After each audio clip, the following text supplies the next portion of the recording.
Salam, selamat pagi.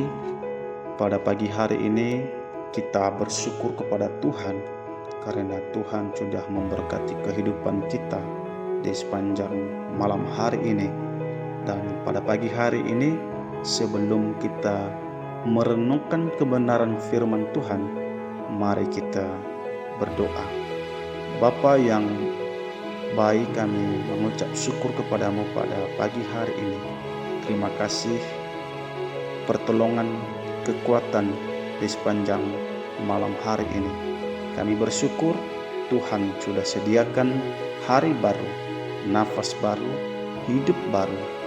Pada pagi hari ini ya Tuhan, sebelum kami melakukan segala aktivitas kami rindu bahwa kebenaran firman Tuhan yang menguatkan kami di sepanjang hari ini, yang menyertai kehidupan kami, yang menolong kehidupan kami.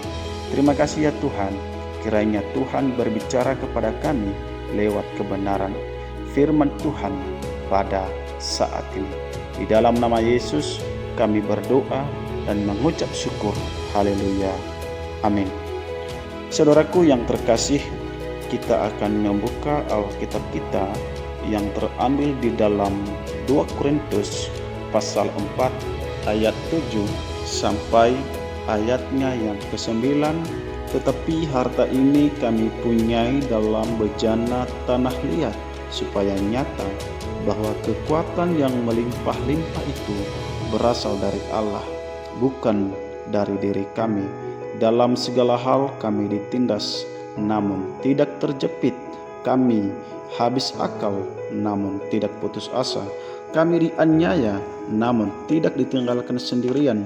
Kami dihempaskan, namun tidak binasa.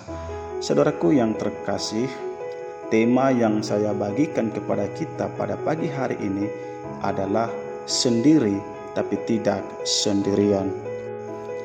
Dalam hidup ini saudaraku, pasti ada kalanya kita merasa seorang diri menghadapi berbagai pergumulan, menghadapi kesulitan, menghadapi tantangan, menghadapi cobaan dalam hidup ini, merasakan beban berat sendirian dan merasa tidak ada yang peduli dengan hal itu.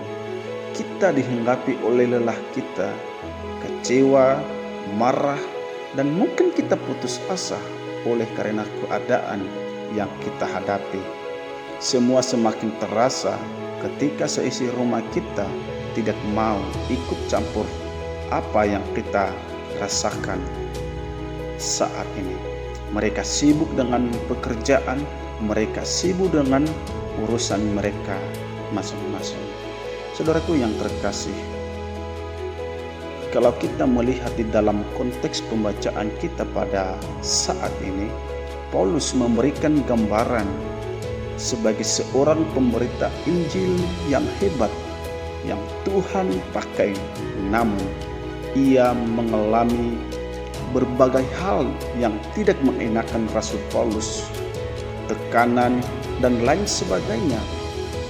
Bisa kita melihat di ayatnya yang ke-8 dan ke-9, ia ditindas, dianiaya, dan dihempaskan, namun tidak binasa, dan lain sebagainya.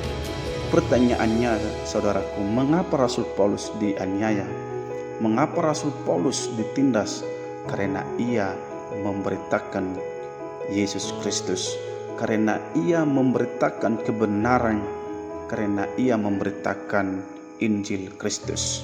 Saudaraku yang terkasih di dalam nama Yesus Kristus, hanya saja Rasul Paulus selalu menegaskan bahwa ia memiliki harta rohani yang berharga, yang menguatkan keyakinannya kepada Tuhan.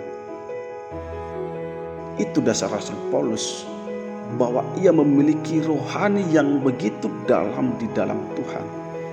Ia memiliki keyakinan yang kokoh di dalam Tuhan, bahwa di saat dia mengalami kesulitan, di saat dia mengalami cobaan hidup, selalu ada kekuatan yang melimpah-limpah, bukan dari dirinya sendiri, tetapi dari Allah sang sumber kekuatan itu sendiri. bisa kita melihat. Saya akan membacakannya di ayat yang ke-7. Tetapi harta ini kami punyai dalam bejana tanah liat, supaya nyata bahwa kekuatan yang melimpah-limpah itu berasal dari Allah, bukan dari diri kami. Rasul Paulus betul-betul memahami bahwa kekuatan yang ia alami pada saat itu adalah berasal dari Allah. Saudaraku yang terkasih, mungkin saja pada saat ini kita sedang merasakan atau menghadapi pergumulan seperti Rasul Paulus. Mungkin dalam beban hidup, ekonomi kita, sakit penyakit yang tak kunjung sembuh-sembuh sampai hari ini, dan lain sebagainya. Ingatlah bahwa kita tidak akan pernah menghadapi sendirian.